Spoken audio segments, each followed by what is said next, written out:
cathédrale de Metz a deux clochers. Il y a d'une part la tour de la Mutte qui se trouve face à l'hôtel de ville, qui est le beffroi municipal.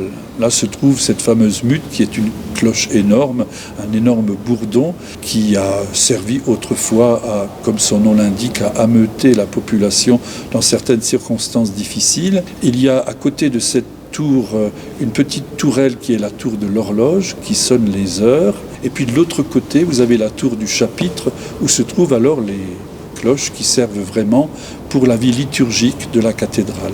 Notre carillon est assez pauvre pour une cathédrale, puisque à l'an 2000, il n'y avait que 4 cloches dans la tour du chapitre.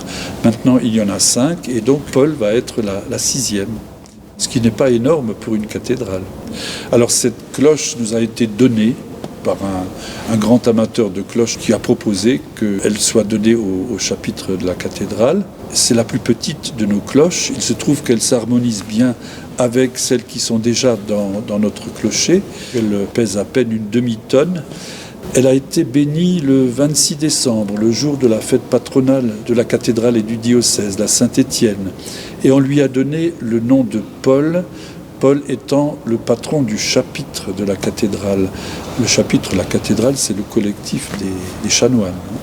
Voilà. Et donc elle est maintenant exposée en attendant de trouver sa place dans la tour du chapitre, et elle est à la disposition de tous les passants qui peuvent la sonner tant qu'elle est posée là. À quoi servent les cloches? Mais d'abord à nous permettre d'exister dans le paysage sonore de la ville. C'est entendre sonner les cloches, ça veut dire que les chrétiens sont là, sont bien présents, et il se passe quelque chose dans nos églises, et notamment ici à la cathédrale.